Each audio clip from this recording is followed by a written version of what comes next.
1987년 6월 20일 아라랏 산맥에서 터키 정부는 노아의 방주 발견을 공식적으로 인정했습니다. 화산인 아라랏 산에서 남쪽으로 약 15마일 떨어진 산기슭에 위치한 이 거대한 배의 유적은 특별한 기념식을 통해 헌정되었습니다.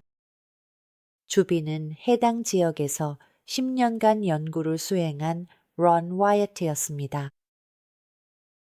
이야기는 냉전 시대인 1957년에 시작되었습니다.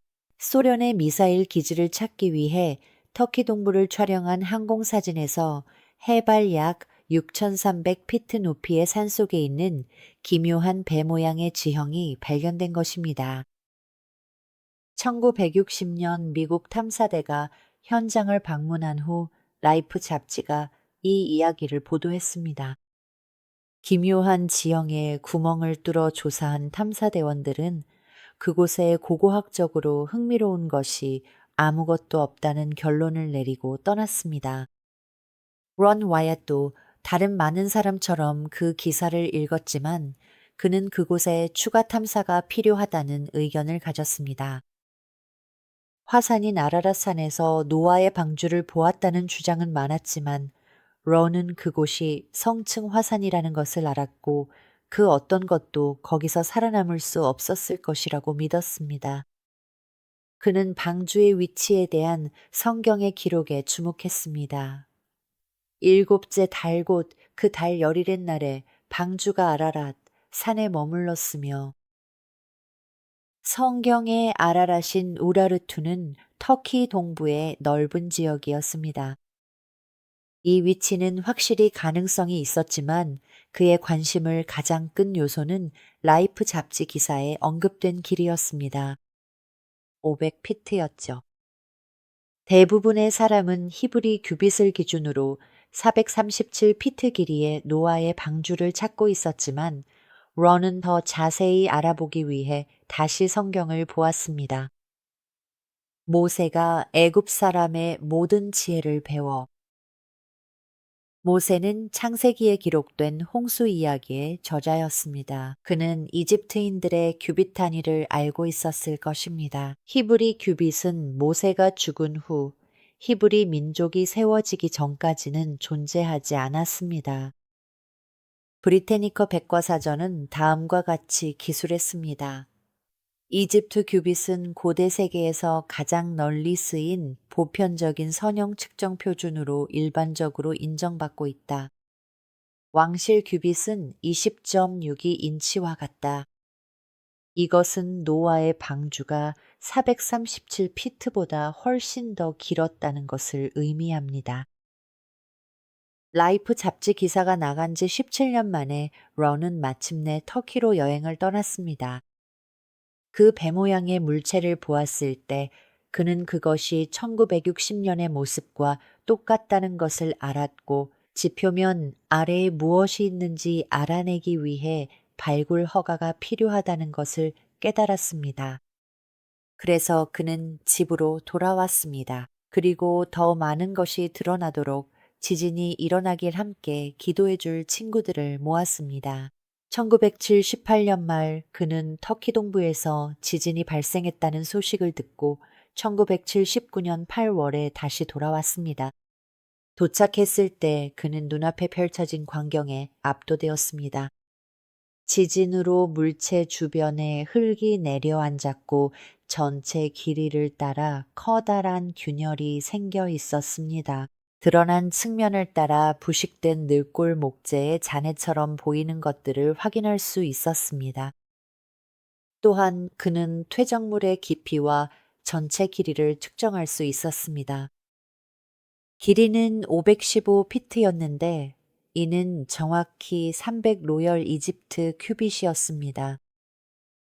그는 이제 확신했습니다. 그는 이것이 난파선이라는 증거를 찾기 위해 표면을 꼼꼼히 훑었습니다.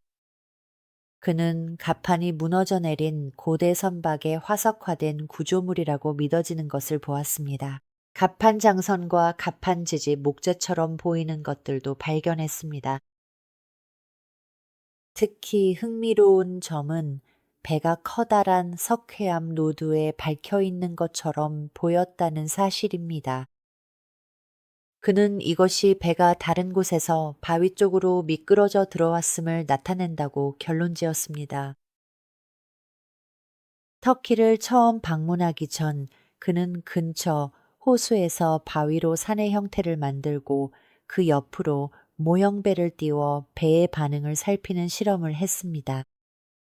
그는 초승달 모양의 지형이 물을 끌어당겨 배를 그 안으로 불러들이고 배가 그곳에 머물며 잔잔하게 떠있게 한다는 것을 알아냈습니다. 현재의 위치는 그 실험 결과와 일치하지 않았습니다. 그래서 론은 배 모양의 지형 위쪽 지역을 조사하기로 했습니다. 그곳은 움직이는 이진류 속에 있었기에 그는 이진류를 따라 산비탈을 올라갔습니다. 약 1.5마일 위에서 그는 초승달 모양의 산맥을 발견했습니다. 그는 이진류가 바로 이곳에서 시작되었다는 것을 알게 되었습니다. 능선 정상 근처에 도착했을 때 그는 고대의 광고판 같은 비석을 발견했는데 거기에는 배 모양과 익숙한 산맥, 여러 마리의 새, 그리고 배 모양 안에 8개의 얼굴이 묘사되어 있었습니다. 분명히 이것은 노아의 방주와 8명의 생존자를 가리키는 것이었습니다. 그는 비석에서 더 높은 산봉우리를 발견했지만 그 위치에서는 더 이상 보이지 않았습니다. 그는 그것이 노아의 방주가 착륙한 지 한참 후에 폭발한 작은 화산이었으며 그 폭발이 배를 산비탈 아래로 쓸어내렸다고 결론지었습니다. 약 1마일 지점에서 석회암 노출지에 밝혔고 그 후 용암에 뒤덮였습니다. 그 후 용암은 타임캡슐처럼 배를 감싸 안았습니다. 화산은 용암을 다 쏟아낸 뒤 붕괴하여 더 이상 보이지 않게 되었습니다. 그는 용암이 부식되기 시작하면서 물이 스며들었고 광물 치환이라는 과정을 통해 유해가 석화되거나 화석화되었다는 이론을 세웠습니다.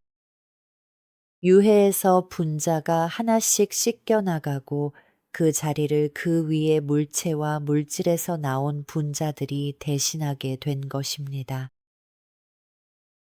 그가 초승달 모양 안의 구역을 조사했을 때 땅 속에서 화석화된 나무로 보이는 약 120 곱하기 40 피트 크기의 거대한 부분을 발견했습니다.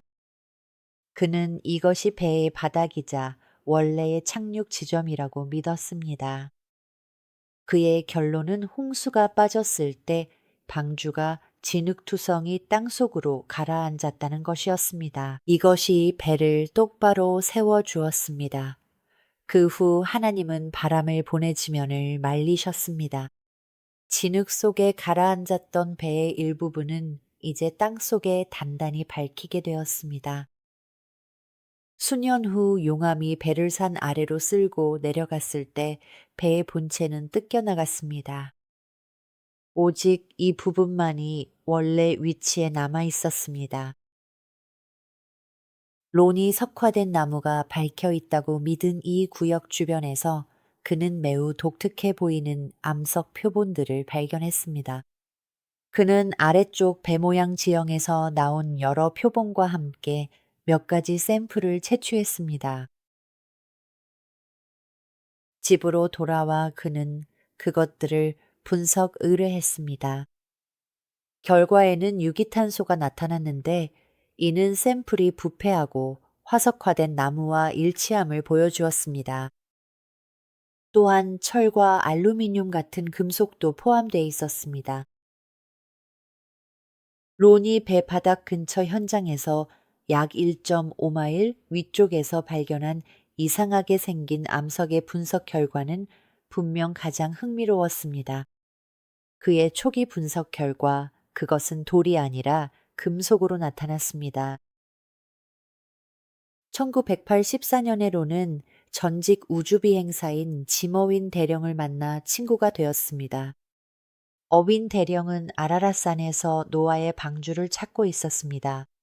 하지만 그는 매우 정중했고 배 모양의 현장을 보는데 관심을 보였습니다. 론은 금속 탐지 수치에 어떤 패턴이 있는지 확인하기 위해 현장에 금속 탐지기를 가져왔습니다. 어윈 대령과 그의 팀원들이 지켜보는 가운데 론은 탐지기를 사용했습니다. 그는 물체의 전체 길이를 따라 뚜렷한 금속 선들을 발견했지만 물체 바로 바깥쪽에서는 금속 반응이 전혀 나타나지 않았습니다. 론은 과학계의 인맥이 두터운 어윈 대령에게 이 기묘한 표본을 분석해 줄 수 있는지 물었습니다. 어윈 대령은 표본을 로스앨러모스 국립연구소로 보냈고 그곳에서 지구물리학자 존 밤가드너가 분석을 수행했습니다.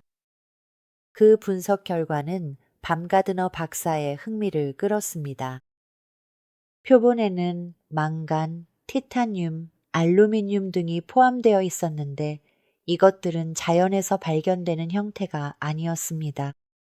금속의 정교함 때문에 그는 산비탈의 미사일이 추락했고 론이 그 잔해를 발견한 것이 아닌지 의문을 가졌습니다.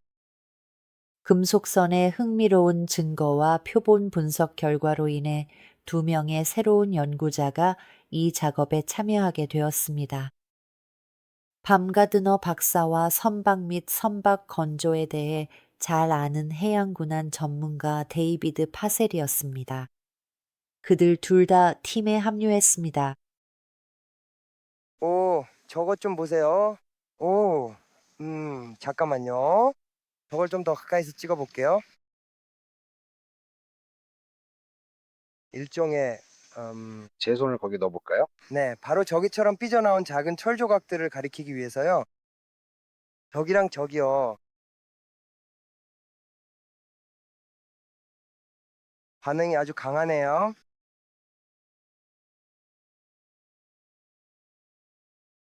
글쎄요. 바로 저기 있는 저 프레임들이라고 하겠네요. 알겠습니다. 계속 걸으세요. 이것들이 얼마나 떨어져 있는지 제 줄자가 필요하신가요?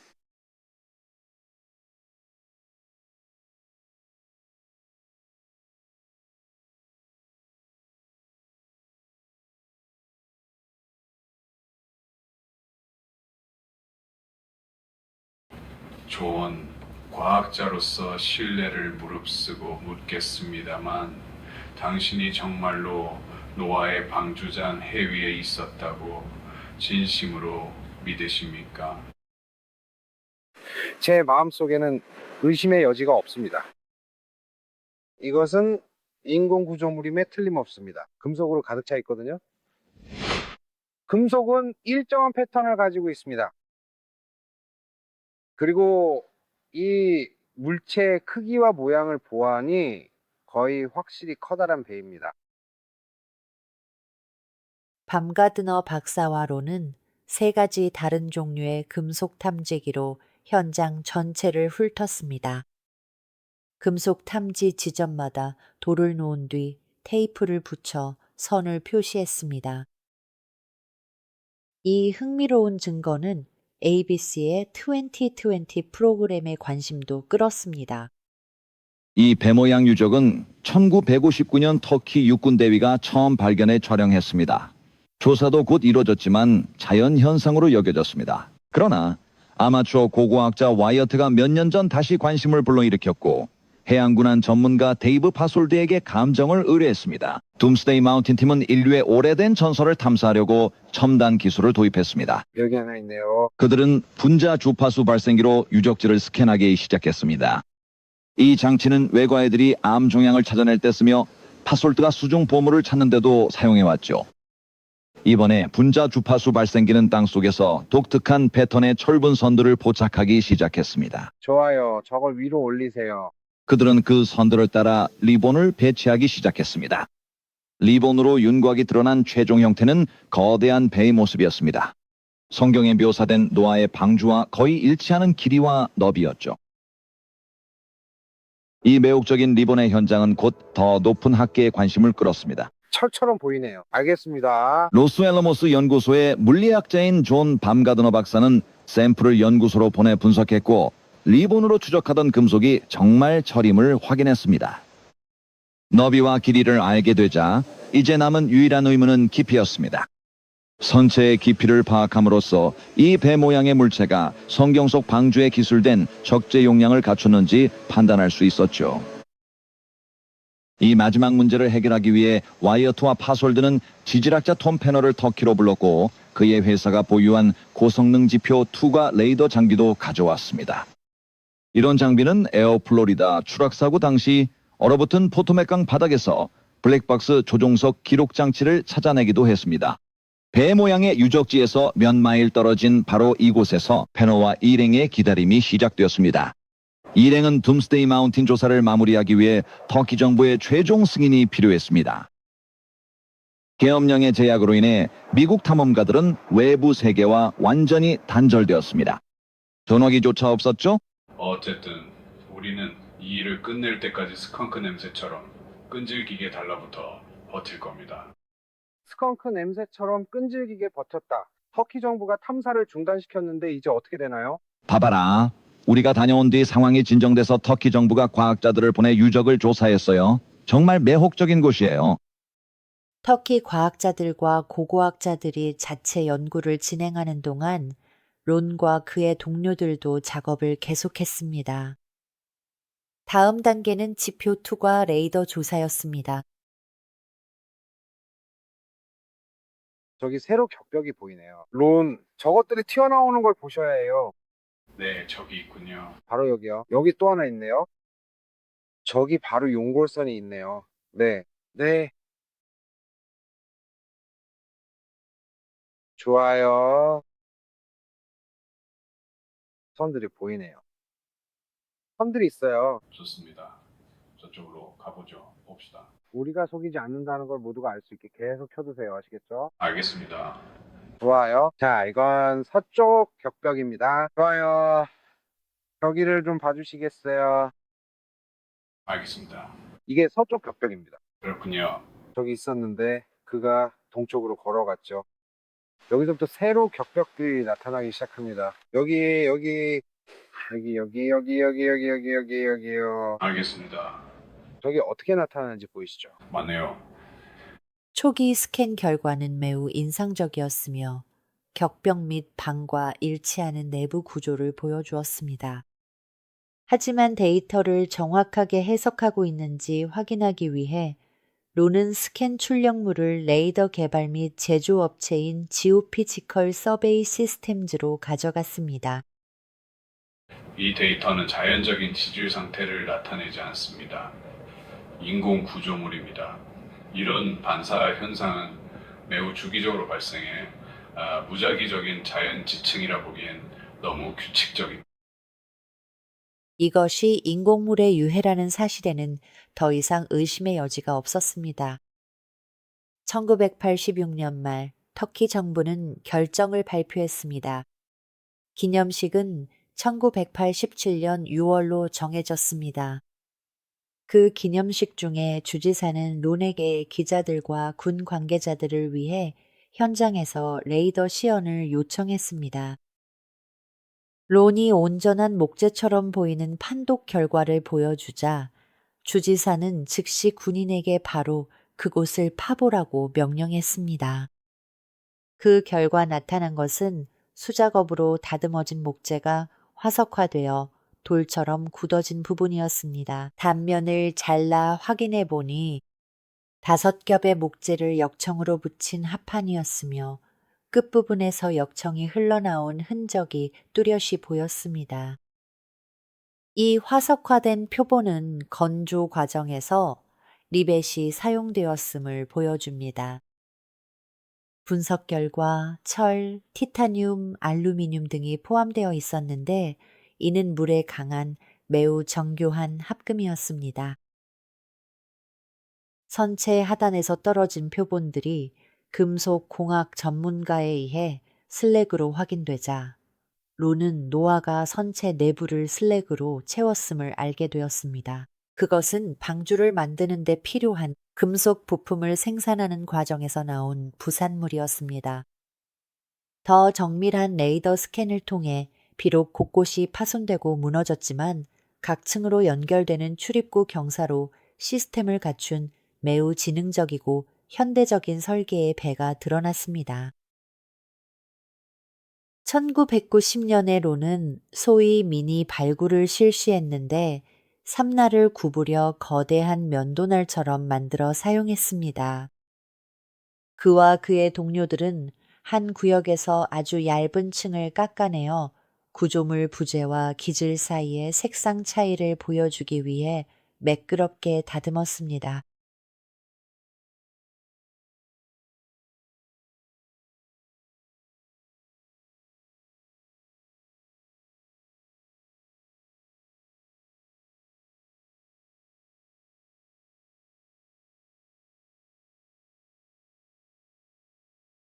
믿음으로 노아는 아직 보이지 않는 일들에 대해 하나님의 경고를 받고 경외함으로 순종하여 자기 집안을 구원하기 위해 방주를 예비하였으니 이로써 그는 세상을 정죄하고 믿음을 따르는 의의 상속자가 되었습니다.